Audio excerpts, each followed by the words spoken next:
During Kathleen Wynne's year and a half as Premier, Ontario has been taking on the federal government and strengthening relationships with other provinces.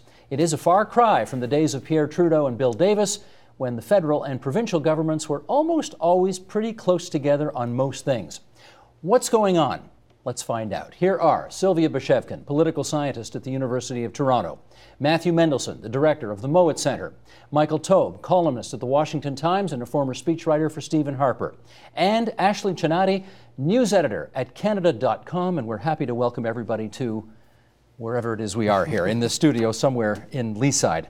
Let's just go through a bit of a checklist here that we're going to bring up, Sheldon, if you would, on Kathleen Wynne, Ontario government, and the rest of the country. She has called for an increase in Canada pension plan benefits and, of course, has taken steps to create Ontario's own pension plan. She's asked the feds for more infrastructure funding. She is supporting, where the feds are not, a missing and murdered Indigenous women's inquiry, resumed joint cabinet meetings with the government of Quebec, and has joined Quebec in calling for joint action on climate change. We want to find out, bigger picture, what's going on here? So I'm asking, Matthew, what's going on here? Well, when you talk about the relationship between Bill Davis and Pierre Trudeau, or a traditional Ontario that was very much aligned with the federal government, I mean, that hasn't existed for decades. I mean, Mike Harris and Jean Chrétien, Dalton McGuinty and Stephen Harper, even Dalton McGuinty and Paul Martin, to a large extent. They had some significant differences. Ontario has been going through this transition that we've all been talking about as it tries to figure out how it can still, try and lead Canada, but really focus on its own interests as well. And each premier is trying to figure that out themselves. And Kathleen Wynne's approach isn't all that different from Dalton McGuinty's approach. Dalton McGuinty tried to lead as well, and he was instrumental, for example, in the Canada Health Accord, and brought the provinces together on that while still defending Ontario's fiscal interests. And you see Kathleen Wynne trying to do the same, moving forward on pensions, trying to bring provinces together there, but also challenging the federal government on fiscal issues as well. Sylvia, what are you seeing? I think we sometimes do have short memories. I mean, I do think at the end of the McGuinty era, we saw an Ontario that was very concerned with its own internal problems, in particular a premier who was operating under very serious shadow from his last election bid. And so I think the shadow of the power plant controversy and the fact that the Ontario Liberals were kind of imploding in terms of public support, I think that meant that the province had to deal with its internal house, and the governing party had to get its internal house in order. I think with Premier Wynne in a majority government situation and having come from behind, many people believe that she had inherited a poisoned chalice, much like Kim Campbell and the federal conservative situation in 1993. In fact, she came from underneath that shadow and won a majority government. So I think now we're seeing the assertion of Ontario in the Federation in a way that we didn't see when the governing party was under that shadow. Ashley, what do you think? I think that under Premier Wynne, almost from the minute she took over the party, you started seeing her pushing the federal government for more. National infrastructure strategy was a big plank for her during her leadership race, and it was something she talked about in the lead up to her taking over Council of Federation. And then for the past year, she's really led the charge of the premiers in battling the federal government on a number of issues. The Canada Jobs Grant was a really big one, and you saw all the provinces join forces, and I think that Wynne's leadership sort of got them all on the same page, and then their individual trade or training ministers are actually the ones who worked out the nitty-gritty of the deal. So I think that for her, it was both strategic in trying to run against a federal government that wasn't necessarily popular when her own party wasn't popular, but also a lot of issues that she truly believes in, like the national infrastructure strategy or the Aboriginal and missing murdered women's inquiry is something I think she very personally believes in, to trying to bring the provinces together to get the feds to talk about a big issue. Michael, I'm not saying that Bill Davis and Pierre Trudeau never disagreed about anything. They did disagree about things from time to time. Of course. But Mr. Davis's view also was you can't be too offside from the federal government too often. It's not good for the country. We clearly don't live in those times anymore. Kathleen Wynne, at various times in June, was not running against Tim Hudak or Andrea Horwath. She was running against Stephen Harper. You wrote speeches for the guy. What's going on there? Yeah, no, I think you're absolutely right. Like, I agree with what the table is directly stating, because obviously it doesn't matter which provincial government was in power. It could have been PC, Liberal, NDP, or if you want to show off a little bit, United Farmers of Ontario. They obviously are going to have disputes. I mean, this is the way it works. The Prime Minister and various premiers are not going to necessarily see eye to eye on issues concerning politics and economics. That's just the way it is. But what we're seeing here is sort of a difference or a shift in the way the rivalry, or we call it a sibling rivalry, between the feds and the provinces are actually developing, especially with respect to Ontario. In this case, it's half political, because obviously, as you said, Stephen Harper's a conservative. He has a certain mindset that he wants to operate on for politics and economics. Kathleen Wynne is a provincial Liberal. She sees things differently. We understand that. But there are also major policy differences, and I think that's where the real strain is starting to develop. We're looking at a province right now, and in Ontario, which is a have-not province, one of only two in the country right now, Ontario and Quebec. So much for Central Canada being a powerhouse. It really is not the case any longer. And while certainly we have a lot of issues to deal with in Ontario in terms of businesses, taxes, and various other things, and a provincial government that sort of had an aura of corruption about it when it ran in the last provincial election, Stephen Harper and Kathleen Wynne just don't see eye to eye because they're of different molds. They see the world differently, they see the country differently, and they see ideas, whatever the ideas may be, in a very different fashion. Okay, but let me revisit the Bill Davis-Pierre Trudeau analogy. You couldn't get two more different guys than this brilliant intellectual, Jesuit-trained, mystical man from Quebec and this, Main Street man from Brampton, Ontario. And yet, somehow, they had a fairly similar worldview on how the country ought to operate. Kathleen Wynne and Stephen Harper, both from Toronto. I think probably both had fairly similar. He was from Leaside, where we sit. Well, she's from Richmond Hill. He's from Leaside. Yeah, that's right. He's from Leaside, right around here. He's not of Toronto. He's not of. Well, he wouldn't think of himself as being of. No, Toronto. And Bill Davis was a different type of conservative. He's a red Tory. I mean, we don't have a lot of those in politics any longer. Right. Even on the federal side, certainly they work in certain capacities, but on the senior leadership level, we have very few. So it's actually a red Tory with a Liberal like Pierre Trudeau, who would be called either a centrist or a left-leaning Liberal. They actually do see eye to eye. A centrist or left-leaning Liberal like Kathleen Wynne is not going to see the same way as a conservative or a modern conservative like Stephen Harper. So tell me this, your think tank was basically created to study issues and advance interests that are more particular to the province of Ontario than the national scene. To that end, do you think Kathleen Wynne is pursuing the kind of agenda that you would want to see if you were, at the risk of putting it crassly, an Ontario firster?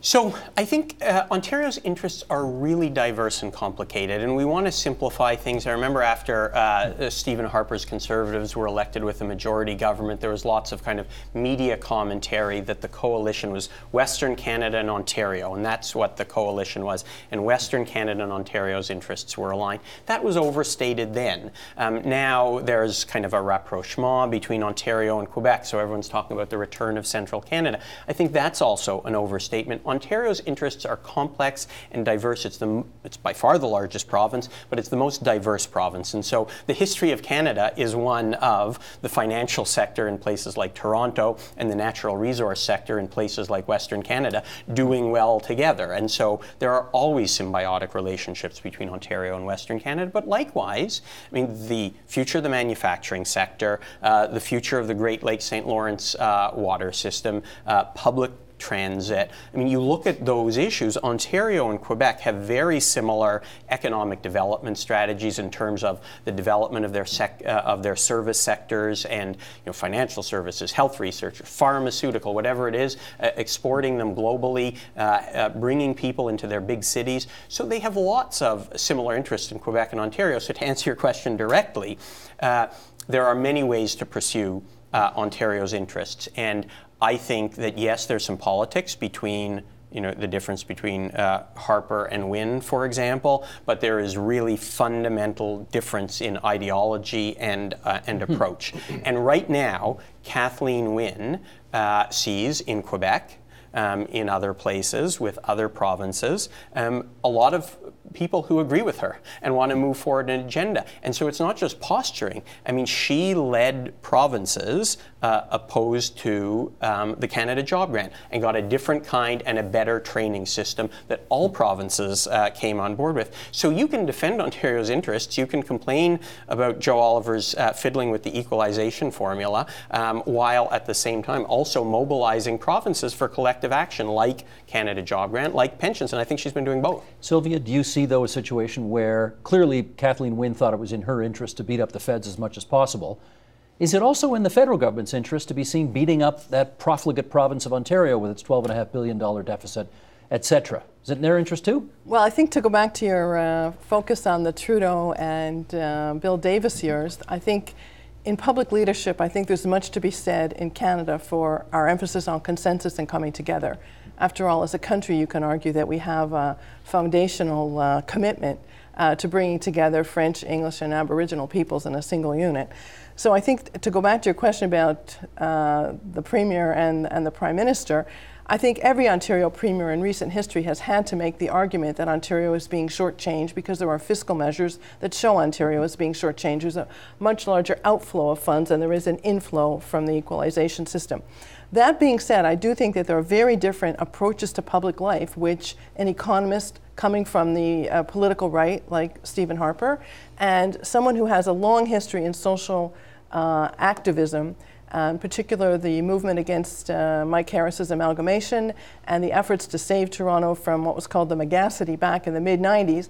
The megacity. Well, critics called it the megacity. Okay. So I think when we saw Kathleen Wynne's background as a school trustee and as an opponent of amalgamation, we saw someone who really did have a background in bringing people together, as Matthew pointed out, collectively to mobilize for a different approach and a different perspective. As Canada perhaps gets more bogged down in places like Iraq and is under more pressure from NATO allies to increase defense spending, perhaps this conflict will grow even greater, because the question will be, what is Canada's role in the world and what is the role of the state? Is there a positive role for government in domestic public policy? I think Kathleen Wynne is very much at the barricades in favor of that positive government approach and less of the small government. Does this Harper-Wynne feud work as well for Harper as it apparently is for Kathleen Wynne? I don't think so, because if you look at their personal popularity numbers right now, Kathleen Wynne's have taken a big jump after winning a majority government. Everybody likes a winner immediately afterwards. I think that the voters of Ontario also made a choice to go for someone who wanted to talk about nation building and province building, in addition to whatever glitches there were with the other campaigns that might have helped her along. And so in the gear up to 2015, I think that Harper continues to neglect Ontario at his own peril. We haven't seen a lot of him in this province. We haven't seen a lot from the feds when it comes to helping out big issues in Ontario. They throw, some money at the Scarborough subway, which probably isn't the most immediate of our transit needs in this city to begin with anyway, because Rob Ford was championing it, and the Liberals too, to be fair. So I think that there should probably be a bit more communication there, and we need to see a bit more from Harper in Ontario before 2015. It's a third of the population and a third of the votes. Okay, but having said that, I know that I remember Stephen Harper doing an event, I think this is probably 2 elections ago, at Yonge and Bloor at the Toronto Reference Library. That's right. And the questions from the media were all, why do you hate Toronto so much? And he said, I'm here at Yonge and Bloor in the heart of Toronto giving away millions of dollars to help rebuild this library. How can you say I hate Toronto? Exactly. And look, they look at it from different guises. They used to say that about Mike Harris as well, because a lot of his MPPs weren't from Toronto, that the focus all became on Northern Ontario or various other areas, wherever their power base is. But naturally, no matter who it is, be it a Prime Minister or a Premier, they're obviously going to emphasize whatever region votes for them the most. That's understandable, because why would you outreach to Toronto if Toronto is going to reject you at the polls? But at the same time, I think there's one little thing I just wanted to throw into the mix as well, which I think we're missing about Ontario. What I think is actually happening is I don't think there is actually a lot of communication and collectivism sort of working here any longer, in the sense that Ontario is not leading the way as much as it used to in terms of the ministers or the premiers in terms of getting ideas across. I think what you're actually seeing is a switch. For example, the Western premiers have all just signed what would be a mutually beneficial free trade agreement. It's something that they can work in their favor. And one of the reasons I think they're doing it a lot more now is I think they realize that Ontario is a have-not province. They don't have the power base they had before. Ergo, why should they lead the way? we have initiatives, we have good ideas. Well, it's not a surprise. I was just going to say, I want to find out from the think tank guy whose job it is to come up with ideas for politicians to champion, whether you sign on to that. No, and so let me bring two issues together here. I don't know whether tactically the federal government's and Stephen Harper or Joe Oliver's attacks on Ontario are good politics or not, and we'll see how that plays out. But I do find it scandalous, and I think it is clearly part of the strategy. It is clearly part of the strategy of the federal government to want to wash its hands of any blame around the state of the Ontario economy, and there is a very integrated agenda, I think, amongst right-wing think tanks, the federal government, to say all of the problems in Ontario, they're not about globalization or big structural changes that they really are about. They're just about the Liberals, the profligate Liberals, the bad Liberal government, and that is completely absolving themselves of responsibility for, I'm not saying it's all Stephen Harper's fault, it's obviously not Stephen Harper's fault, there's huge things going on in the Ontario economy, but you need governments that get together and collaborate and want to work together to try and align some of their initiatives and policies, and regardless of what you think of Stephen Harper, if you vote for him or you don't, he's not really a collaborator. He doesn't bring people around the table who he disagrees with and you all try and figure out how we can partner to make this better, and I think that is 100% what Ontario needs. And I would say that part of this, with respect, Michael, is to keep calling Ontario a have-not province. First of all, they are, Matthew. There's nothing you can do about it. It's not the Fraser Institute and the C.D. Howe Institute saying it. It's everyone is saying it. We don't have a power base anymore. It doesn't exist. Hold on. Let's talk about what is your definition of have-not? What do you mean, you keep saying, what is your definition? You said it is a have-not by definition. What is your definition? Basically, Ontario is using its taxes to prop itself up. That's what basically we are doing. What is your definition definition of have-not? So we can have this conversation. You said it clearly is. Have are the ones who are actually have successful economies and are doing well. The have-nots are the ones who actually need the transfer payments and various taxes to survive. So let me be specific about this. Thank you, Matthew, but I've written on this for many years. So let me be specific about this. Ontario, like Alberta and British Columbia, is one of 3 provinces that sends more money to other regions than receives back. So Saskatchewan gets more than it puts in, Quebec gets more, the Maritimes get more, Newfoundland gets more, Manitoba gets more. There are 3 provinces that contribute more financially than they get back. So if that's the definition of have or have not, Alberta, British Columbia, and Ontario are the net contributors to the Federation. Look, there are lots of problems in the Ontario economy. There are lots of problems in the global economy, but we have economic growth, we have job creation, there are real issues, but to think that these are the fault of the Ontario government, I do think is a strategy of the federal government to absolve itself of responsibility. Can you just clarify this? Because there was a big deal made when Ontario got equalization payments for the first time several years ago, and therefore became, as Michael says, technically a have-not province. Exactly. Is that not accurate? It receives equalization. I don't use the terms have and have not. I think they're very misleading, but Ontario does receive equalization. So Ontario will receive last year like $2 billion, but they contribute about $7 billion in. So you're making a contribution of $7 billion and getting $2 billion. That other $5 billion is being redistributed elsewhere. Sylvia. Yeah, so I think if we can, the tax export issue, as it's called in the UK, because London was a major, the city of London argued very vociferously to the British government that they were a tax exporter, not getting back from the central government. And we have in Toronto in particular some serious problems about the treatment of cities in our federation. But if we just set aside this whole tax import, export, and contributions set of questions and think about how it is since 2006 when we've had the first minority Harper government, we have not had federal provincial ministerial meetings as we had under previous prime ministers. Well, we know why those don't happen anymore. Well, the point is, as Canadians, in particular I think of my own students whose political memory doesn't necessarily extend to before 2006, which is after all 8 years ago, and if you're 18 years old, that's a long time. Sure. The fact is, if we don't have that give and take in federal provincial meetings, and we don't have the ministerial cooperation that we had in earlier periods in Canadian political history, then one argument is that by definition, premiers are going to have to start spinning out solutions, and they're going to have to start spinning out coalitions of their own, because it's not going to happen around the table as it did under previous prime ministers. Let me gently sort of devil's advocate pushback here. Stephen Harper got sick of the specter of seeing all of the premiers coming to Ottawa for First Ministers meetings and spend 3 days beating them up and then go home and complain about how awful they're being treated. His position was, we can have these discussions, but we'll have them behind closed doors and not on camera where he constantly looks like the bad guy. Can you blame him? Well, one argument is that we as Canadians learn about the meaning of democratic citizenship and the meaning of deliberation in public life as opposed to having shouting matches or other methods of discussing issues.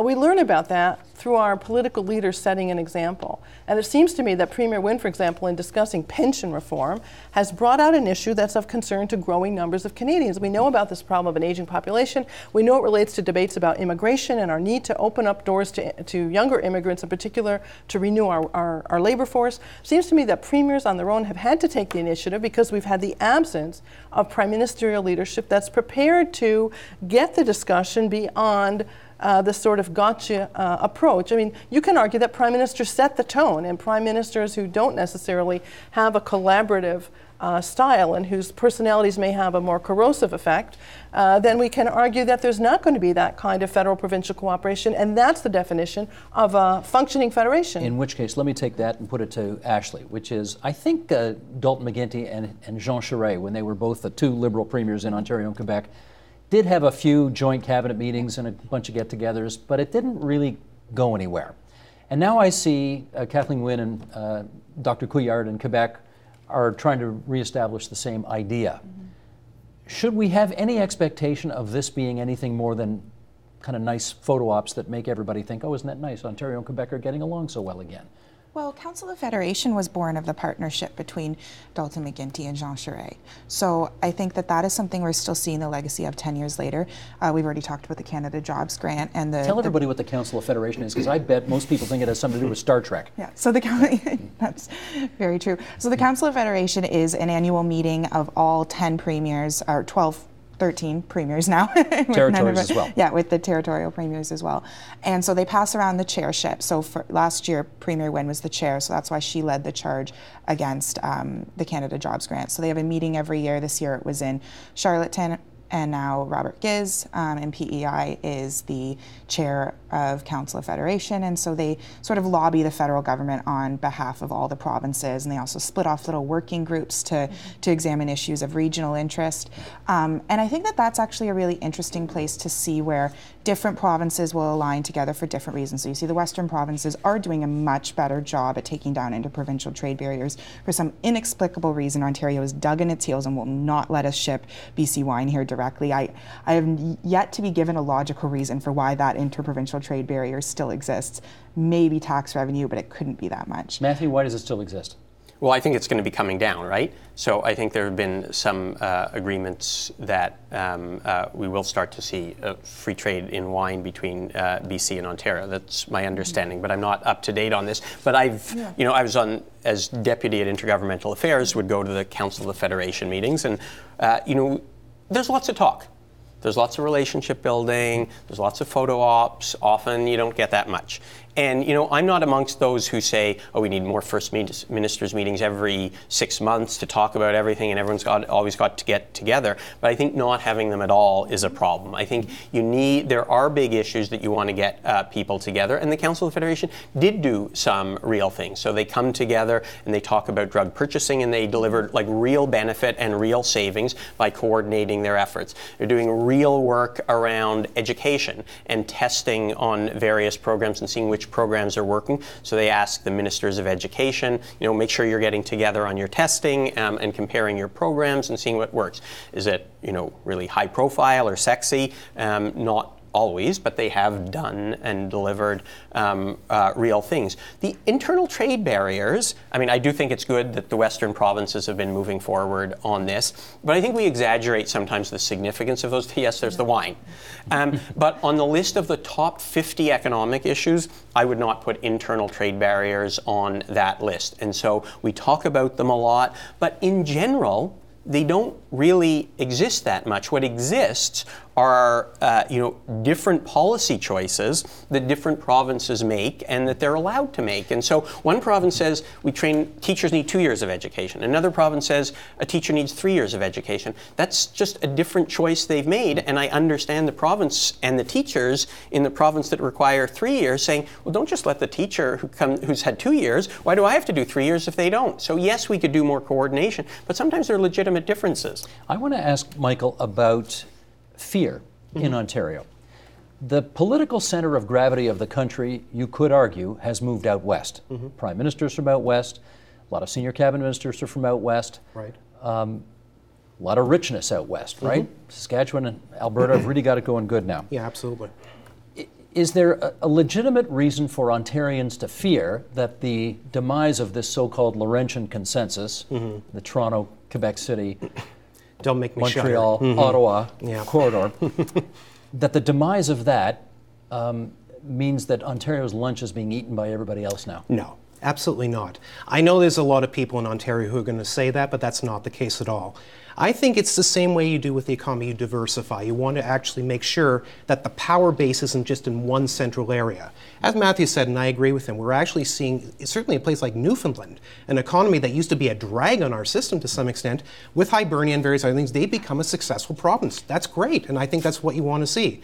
And while I certainly think that the provincial trade barriers are a little bit more important than Matthew does overall, I still think it's actually a good sign that the Western provinces are aligning to some extent, because it shows that they can be independent, they can be thoughtful, they can be thought-provoking and come up with ideas that are beneficial certainly to their provinces, but overall to the entire Canadian economy. So no, Ontario doesn't have anything to worry about. Are they the masters of their domain? Are they the most powerful province in the country any longer?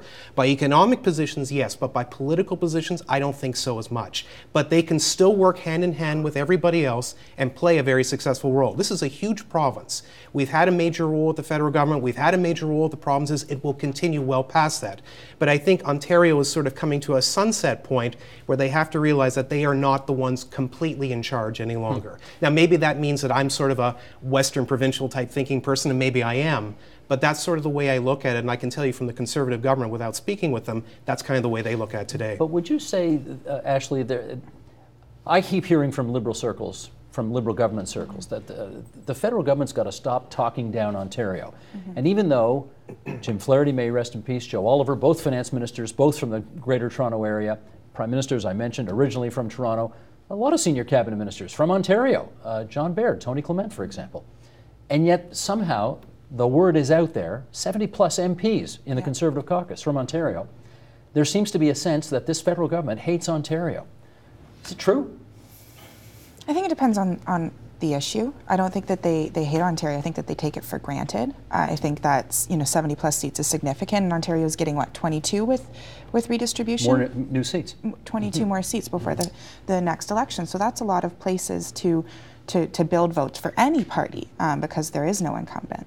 So I do think that they need to address the perception that there's a problem with Ontario, and that also benefits the Liberals, though. That's probably a narrative that Liberals at both the provincial and federal level want to be out there. They want us to sit here and talk about Stephen Harper shortchanging Ontario, so that in the race to the election next October, perhaps sooner, that Ontario voters are thinking like, gee, maybe the Harper Conservatives haven't been so great for us, and that could be enough seats to sway a majority or a minority situation for one of the opposition parties. Let me, to that end then, read something that Conrad Jakubowski wrote in the Globe and Mail just a few days ago, and this is about whether or not Ontario can still play what some of us who are a little older still think of as that traditional leading role in the country. Here we go, get comfortable, this is a bit long. Ontario is facing a long-term budget gap so large that it can no longer afford to play nice in the name of unity.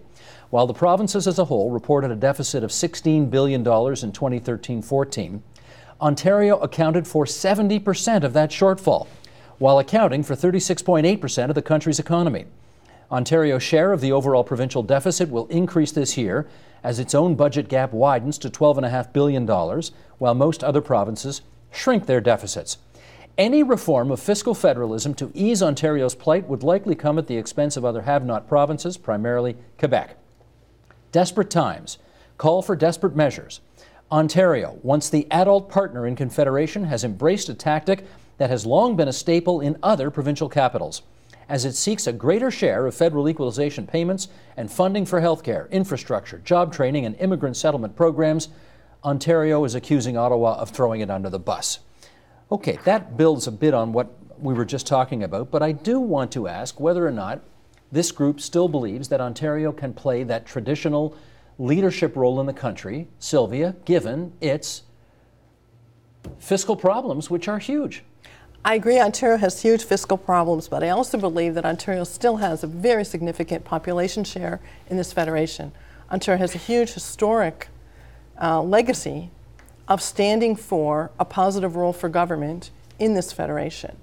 I think that Premier Wynne has potentially positioned herself as one of the more effective new premiers on the horizon and can be very significant in a future federal election campaign because she will in fact be able to ask all of those federal conservative cabinet ministers who are holding seats in Ontario, who will argue that they deserve some share of those new 22 seats that Ashley mentioned, exactly what have you done for this province?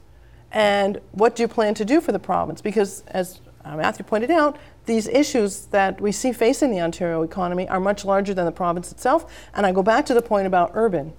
If we see the Greater Toronto Area as historically the home of roughly 15% of Canadians, the destination of choice of roughly half the new immigrants to this country, the fiscal situation that affects Canada's cities, and particularly its largest city, cannot be thrown under the bus. And there are journalists who would like to see Ontario embrace a much more vigorous, possibly conflictual approach to deficit cutting and budget cutting, as we've seen in Quebec. I'm not sure Premier Wynne wants to see that degree of social discord in this province, so I'm rather skeptical about where some of these journalists may be pushing us, particularly the ones who have a very strong economic conservative agenda that meshes with the federal government. Well, one of them sitting right beside you, so let's just ask them. Yeah, so Go ahead. there are different views. Given the size of the deficit and the debt, can Ontario play the role that it traditionally likes to think of itself as playing as big sibling, since I don't think you can say big brother anymore? I appreciate Sylvia's passion, and I understand that, and obviously it's not easy when things change. When the AAA credit rating of this province went, I believe it was in April, that really switched a lot of things and made a lot of people start to think about whether Ontario still has that traditional role. Again, we have the population, we have an economy, we have lots of things that happen here, there's lots of job opportunities, there is the potential for growth. No one is questioning that, no matter who is in charge. Unfortunately, under the Dalton McGuinty, Kathleen Wynne years, we've actually seen, I hate to use the term again, but I'll use it again, we've dropped into a have-not province state. It still affects you no matter what. When we lost the AAA credit rating, it affects you no matter what. Charles Sousa can go... Do you care what the ratings agencies say after their abysmal performance during the Great Recession? Irrespective of that, yes, I do actually. Because like as an economic conservative, I look at all economic trends and I look at all financial managers. So yeah, maybe they don't have the esteem they did before, but then again, nor does Ontario, so what else is new? I think you have to be realistic about it though. Ontario can still play a major role. No one's saying otherwise. It's not going to be the traditional role. It will not exist any longer. Ashley. But if people are, if Ontario isn't as strong as it once was, why are so many provinces still so scared of it getting more power? We're talking about a coordinated national securities regulator out of Toronto, and it's Alberta and Quebec that are the two big provinces that won't come on board for that. And it's because they're still scared about Ontario being, the big brother, the big sister of Confederation that throws their weight around. This is a tension that has existed since it was Upper Canada and not Ontario. And so there's still a fear among political leaders in other provinces to give Ontario anything, even though a national securities regulator coordinated out of Toronto would probably be good for the entire economy and take down some of those trade barriers. I mean, I have respect for some of the stuff that Conrad writes. He often writes very good stuff. I just think that's wrong. Like, of course Ontario can lead if they choose to lead. And it doesn't matter whether they get a little bit of equalization or they don't get a little bit of equalization. I think that's entirely irrelevant given the fact that Ontario is still 2/5 of the Canadian population. So, and you can see that with premier after premier over the last 3 decades. Harris, McGuinty, Ray, Wynne, they have all demonstrated and exercised leadership. I mean, what's going on with the pensions? I mean, Kathleen Wynne is bringing other provinces on into the Ontario pension plan with a goal of trying to move the federal government because it would make a lot more sense. But Ashley is right, and I'd have a lot more respect for the Western premiers on their internal trade stuff if they would say, yeah, we really are opposed to internal trade barriers, and therefore we're going to sign on with the National Securities Regulator, because having 13 securities regulators in this country is a huge internal trade barrier, and that is one that I think is really costly. So I would have more sympathy for the Western premiers who say, oh, Ontario, got to take down your trade barriers, if they wouldn't at the same time say, oh, no, we're not going to sign on to a national securities regulator. So Sylvia, let me try this with you, and let's go back a half a century. John Robarts and the Confederation of Tomorrow Conference, and then Bill Davis, his successor, with the patriation of the Constitution and the Charter of Rights and Freedoms. Moving along to the days of David Peterson with the Meech Lake Accord, and then Bob Rae with the Charlottetown Accord, and on it goes.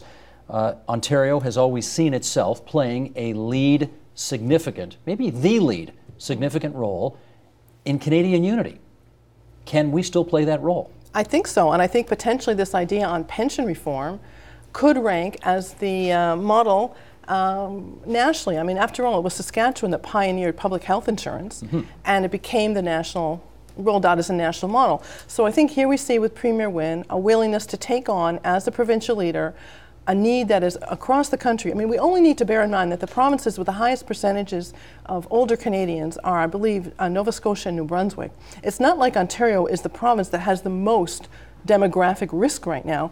And so I think because we do have this population base, and because we do have a premier who's prepared to say there's a positive role for government to play in this federation, then I think Ontario potentially will be seen as a social policy pioneer on pension reform in the 21st century, and it will rank potentially as far more significant than, let's say, failed constitutional deals. You talked about the Council of the Federation. Back in the day, other provinces actually looked to Ontario, needed Ontario to play that lead role in all of those things I just talked about. Are those days gone? I don't think so, no, because I think that this pension, you've seen people coming on the pension issue. You see Ontario led the charge on the Canada Jobs Grant. Ontario is leading the charge for a national securities regulator. I think there's still a lot of that. And I think, again, I think there's a lot to be said about the fact that the differences between Premier Wynne and Prime Minister Harper are ideological, less than partisanship is there. Sure, of course it's going to be there. But I think that they just have very drastically different visions and core beliefs for what Confederation should look like. And I think that was exemplified by Premier Wynne coming out as a leader in Confederation and calling for the missing, murdered Indigenous women's inquiry. And she was one of the first premiers to come out that strongly and that publicly in the way she did. I think she called Harper's comments scandalous or outrageous, something quite strong like that. And I think that is an example of how leadership as a premier of a large province isn't necessarily just about have and have not provinces. There are structural issues with Ontario's economy that are going to take time to work themselves out. I think it's also about representing a third of the national population on the national stage. Last 30 seconds to you, Matthew, on whether Ontario can still play that indispensable leadership role among all its siblings in the country.